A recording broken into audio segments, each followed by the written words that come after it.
Ey Atinalılar! Şehrinize Eski TV geldi. Yunan tarihi, kültürü ve felsefesini daha yakından konuşmak, görmek ve tanımak için.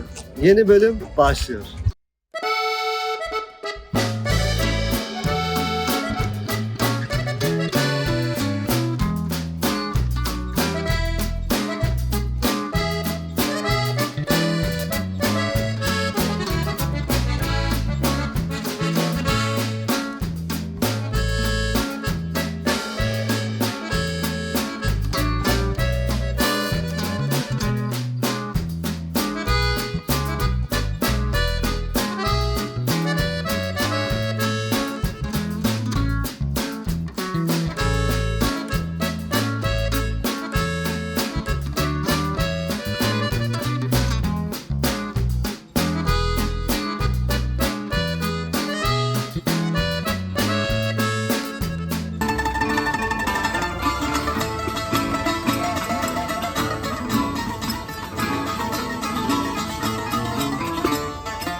Atina gezimize Akropolis'in bulunduğu alandan başladık.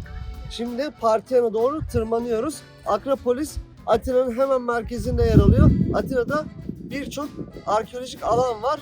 6 tanesinin olduğu toplam bir bilet de alabiliyorsunuz. Farklı farklı alanlar için ayrı biletler de alabiliyorsunuz. Biz şu an en popüler olanına gidiyoruz ve en önemlisi Parthenon'a doğru çıkıyoruz. Uzun bir merdivenler var. Zaten bütün alan Antik Yunan döneminden ve sonrası Roma eserleriyle dolup taşmış durumda. Biraz zahmetli, yorucu. Geziye başladık. Parthenon'da tekrar konuşacağız. Bakın bu sütunların hepsi Dor tarzı. Birazdan Parthenon'da anlatacağım ben size, çok güzel ama şu gördüğünüz üzerindeki bu yivli yapı Dorların tipik tarzıdır. Bazı sütunlarda İyonik sütun başlıkları da görüyorum. Birazdan ben size çok güzel bir şekilde Dor, İyon ve Konit sütun başlıklarından biraz bahsedeceğim. Parthenon'a doğru yaklaşırken biraz da tarihinden bahsedeyim.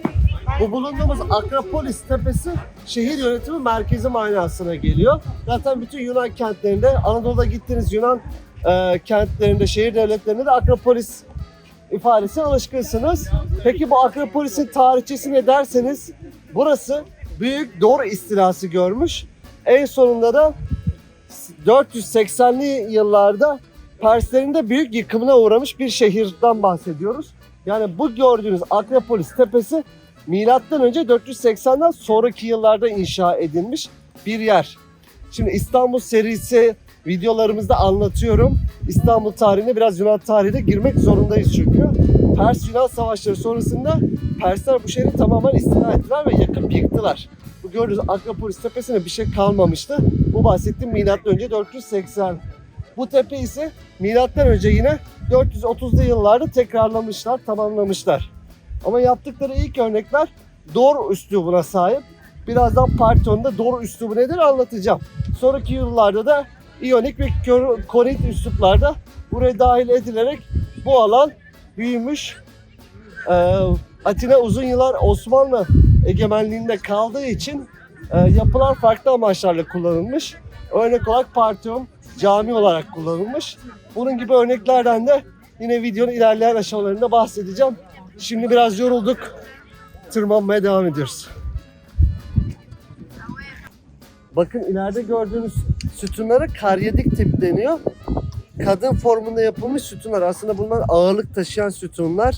Yani tamamen estetik amacıyla yapılmamış görevleri var. Çok az örneği var bunun. Orijinali müzenin içerisinde sergileniyor. Bu da karyedik tipi bir örnek. Şimdi yakından bakalım. Bakın bu ağacın bir efsanesi var.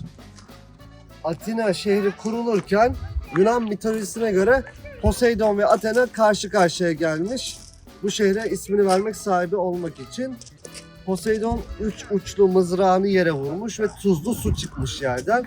Atina da mızrağını yere vurmuş ve bir zeytin ağacı çıkmış. Atina bolluğu, bereketi temsil eden bir zeytin ağacı ortaya çıkarmış ve halk da bunu seçmiş. O yüzden şehir Athena'ya adanmış. Athena'nın olmuş. Yani Atina şehri Athena'dır aslında. Arkamdaki zeytin ağacı da bu efsaneyle ilişkilendiriliyor. Fakat çok yeni bir zeytin ağacı oldu. Tabii ki belli. Daha sembolik bir anlam var. Bunu zeytin ağacına buraya kimin diktiği çok belli değil. 1800'lü yıllarda bir Prusyalı komutandan bahsedilse de geçmişi net değil. Ama o dönemden kalma olmadığı da kesin. Bakın bu gibi yapılar Antik Yunan devrinde aslında tapınak olarak yapılmış. Bütün Akropolis'te gördüğünüz Parthenon ve Erektion gibi yapılar tapınak. Fakat Roma döneminde Hristiyanlığa geçildikten sonra buralar kiliselere ve benzeri işlevlere sahip binalar olmuş. Osmanlı devrinde ise camilere çevrilmiş. Fakat tabii ki de sütunlar, sütun başlıkları gibi yapının ana unsurları hiçbir uygulamada değiştirilmemiş. Gerek yok zaten, taşıyıcı unsurlar. O yüzden bunun gibi ana unsurlar yapıldığı devirden beri orijinalini koruyabilmiş. Arkamda da bir yine sütun var. Sütun dor üslubuna sahip olsa da sütun başlıkları İyonik tarzda yapılmış. Akropolis içerisinde Dor, Korint ve İyonik farklı sütun başlıkları örnekleri var.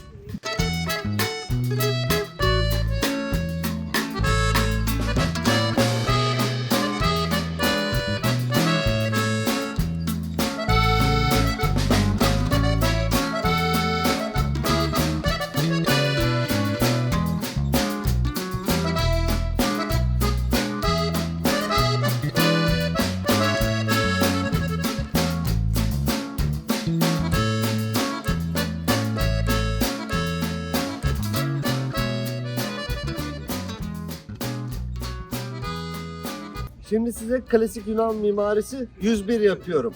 Parthenon'un önündeyiz. Bu yapıları nasıl değerlendirmeniz gerekiyor?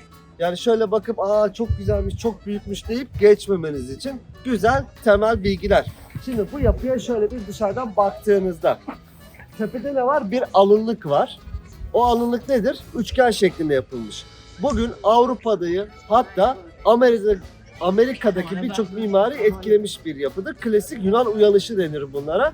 Çünkü hem Avrupa devletleri hem Amerika Antik Yunan'dan bu Aristo'dur, Platon'dur, Sokrates dönemlerinden etkilenmiştir ve kendi medeniyetlerini de oraya götürürler. Uygarlık olarak, medeniyet olarak. O yüzden yapılarında örnek almışlardır. Bu yapıları birçok yerde görebilirsiniz. Benzerlik buradan geliyor. Hemen bu ilişkiyi kurabilirsiniz. Klasik Yunan uyanışı. Şimdi bu yapıdaki üçgen alınlıkta bütün klasik Yunan döneminde Roma yapıları, Yunan yapılarında bulunur. Hemen onun altına doğru iniyoruz. Bakın onun altındaki böyle bir şerit var. O şerite de friz denir. Bu frizler binayı süslemek için yapılır ve frizlerde belirli olaylar anlatılır. Binanın dört yüzünde de farklı heykel grupları var. Bu frizlerde anlatılanlar Yunanlıların Amazonlarla savaşı, Yunan mitolojisinden devlerle savaşlar gibi birçok hikaye var. Bir yüzünde de Parthion'da Truva Savaşı var. Bunları da yine Akropolis Müzesi'nde bulabiliyorsunuz. Bu frizin altındaki sütunlara baktığınızda ise sütun başlıkları binanın tipini hemen ele veriyor. Çünkü o sütun başlıklarının yapısı Dor üslubudur. Korint üslubuna İstanbul'dan sizler de alışkınsınız. Böyle bol yaprakların çıktığı, aslında böyle havada uçuşuyormuşçasına çok ince işçiliğin olduğu o yapı tipine Korint sütun başlığı denir. İyonik sütun başlığıysa koç başına, boynuzuna benzer iki tanedir böyle yanda. Ona da iyonik denir. Arkamda olansa en erken devir olanı Dor tipi. Yine Dor tipinde sütunlara baktığınızda yivli yapıda. Gördüğünüz gibi hepsinin üzerinde yivli bir yapılanma var. Bir diğer Dor tipinin özelliği ise bu sütun başlıklarının bu sütunların tam ortalarına doğru bir bombe vardır. Gözle hemen bunu seçmek kolay değildir aslında. Sütunlar aşağı doğru inerken aslında kalınlığı her yerde eşit bir şekilde değildir dış çapı. Bombe ortaya doğru sütun genişler, aşağı doğru tekrar biraz incelmesi olur bu sütun başlıklarında. Bu da görsel olarak binayı daha canlı gösterir. Dışarıdan bakan bir insanın etkilenmesini artırır. Tek tip, tek boyut ve aynı aralıklarla sütunlar yerleştirildiğinde bina daha sıkıcı gözükür. Bunu yenmek için yapılmıştır bunlarda. Sütunların hemen üzerindeki yapıları da görüyorsunuz. İki sütun arasında daha çok frizin heykelleri yer alıyor. Şimdi Parthenon Athena'ya adanmış bir tapınaktı. İçerisinde devasa bir de Athena'nın heykeli vardı. Altından yapıldığı söyleniyor. Buraya M.Ö. 154 yılındaki Roma işgalinden sonra bu Athena'nın heykeli kaybolmuş. Büyük ihtimal eritildi ve kullanıldı. Burası bir tapınaktı. Roma devrinde Hristiyanlığa geçirdikten sonra kiliseye çevrildi ve Osmanlı cami olarak devam etti. Önceki bölümlerden hatırlarsınız. Ben bazı tarihsel olaylardan hep çok etkilenirim. O da şudur. Çok eski devirlerden kalmış bir şey gördüğüm zaman bunu bir zamanlar işte Fatih Sultan Mehmet de gördü. İstanbul'u kurarken Konstantin de aynı anda aynı yere baktı. Bu yapıyı o da gördü diye düşünmek beni her zaman etkiler. Onun da ayağı buralara bastı diye. Bulunduğumuz yerde benzer durumda. Neden? Burası M.Ö. 430'larda yapıldı. Yani buralarda Sokrates, Platon, Aristo gibi insanlar vakit geçirdi. O bildiğiniz büyük Yunan aydınları birçoğu buralardan geldi geçti. Persler burayı istila etti, yakıp yıktılar, buralardan geçtiler. Dünya tarihi için çok önemli olaylar şu an bulunduğum tepede gerçekleşti.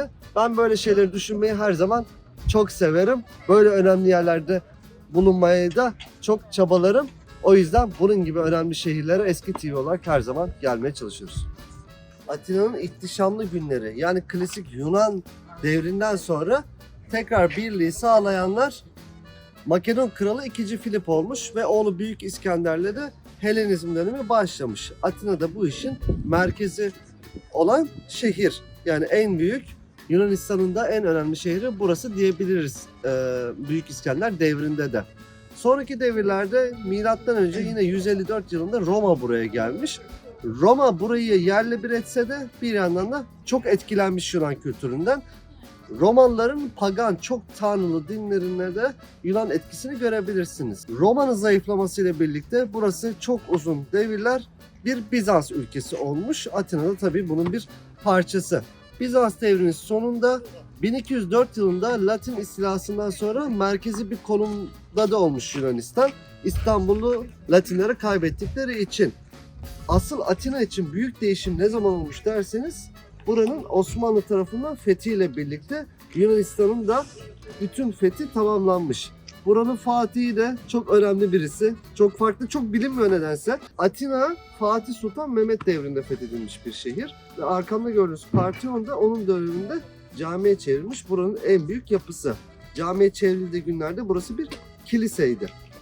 Cami devrinde 1600'lü yıllarda Venediklerle olan savaşlarda Venedik denizden gelip Parthenon'u bombalıyor.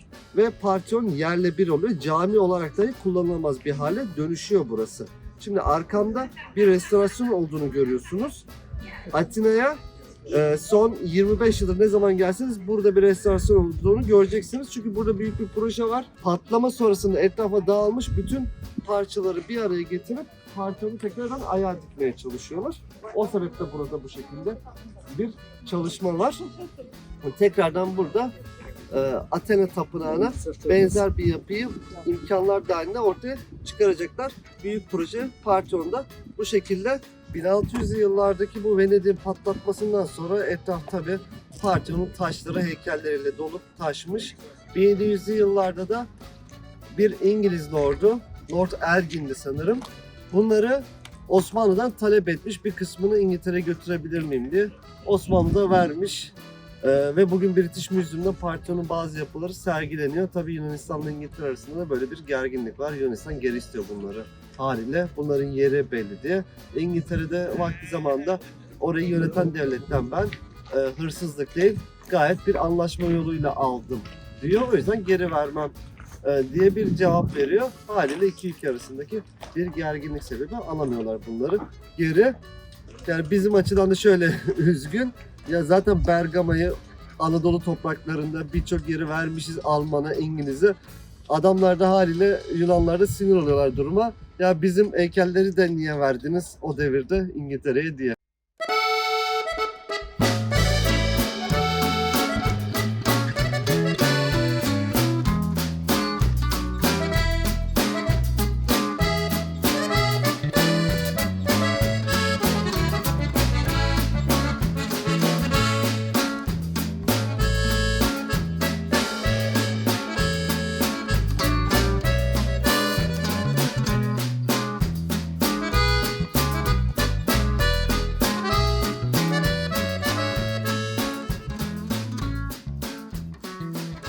Akropolis'te 2 tane tiyatro var.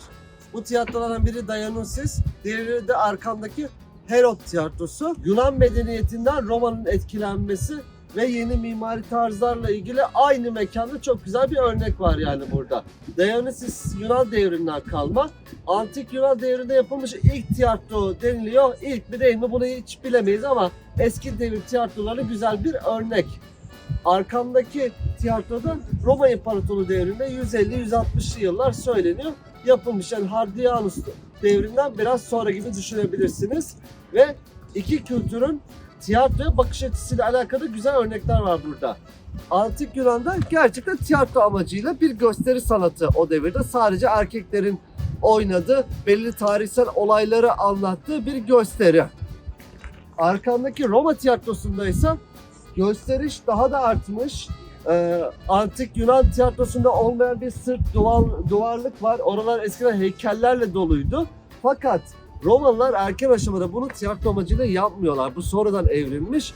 Tiyatro yapısı mimari olarak alıyorlar ve içerisinde gladyatör savaşları yapıyorlar aslında. Yani bu ortada izlenen şey erken devirde tiyatro değil, gladyatör savaşlarıydı. Özellikle Anadolu'daki örneklerinde sahnenin altındaki kan oluklarını dahi görebilirsiniz. Aslanlar ilk sıralardakilere saldırmasın, zarar vermesin diye setler gibi birçok yeni eklemeler var tiyatroya. Gladyatör savaşları 200'lü yıllarda kaldırıldı. Bir daha önünde böyle gösteriler yapılmadı ama Roma uzun dönem yani tiyatroları gladyatör savaşları olarak değerlendirdi ve salonlarını da amfiteyatronun da bu şekilde düzenledi. Dionysus tiyatrosundayız şimdi de. Biraz önce gösterdiğimiz Herod tiyatrosundan yaklaşık 700 yıl önce yapılmış bir tiyatro. Antik Yunan tiyatrosunun ilk örneklerinden olduğu söyleniyor burasının. Parkın hemen arkasında tepelikte gördüğünüz gibi eteklerine yanmışlar. Antik Yunan'da tiyatrolar genellikle dağların, yamaçların eteklerine yapılırdı. Çünkü yükselti için doğal coğrafi avantajı kullanırlardı. Bir yükseltme betonla doldurmamış, taşla doldurmamış olurlardı çünkü. Dionysus tiyatrosunun önündeki setleri görüyorsunuz. Bu setler Roma devrinde buraya eklenme. Size anlatmıştım. Buralarda hayvan savaşları, dövüşleri yaptırılıyordu. O yüzden bir engel olarak hayvanlara karşı bunları eklemişler. Aynı zamanda orta sırada daha protokol sandalyeleri, koltukları var. Görüyorsunuz onları da. Tabii doğrudan taşa oturmuyorlardı, sisliyorlardı, örtüyorlardı. Fakat onlarda protokol aslında bundan 2500 yıl önce yapılmış bir antik Yunan tiyatrosunun yapısı bugüne kadar seyircili yapılan tüm organizasyonlar için temel oluşturmuş. Bugün dahi birçok spor etkinliği, konferans olsun bu yapıyı hala kullanıyoruz. Akropolis'in yamaçları Dionysus tiyatrosu gibi farklı hem antik Yunan hem Roma devrinden yapıları barındırıyor. Tam arka hizamda da örnek olarak Asklepion vardı. Asklepion'u Bergama'da hatırlayacaksınız. Eczacılık, tıp işlerinin yapıldığı, şifa dağıtılan yer gibi düşünebilirsiniz. Bergama'daki bir örnek gördüğünüz gibi Antik Yunan'da da var. Ege kıyılarımız, Akdeniz kıyılarımız, birazcık da Karadeniz kıyılarımızda Antik Yunan mirası arasında ciddi bir ilişki var.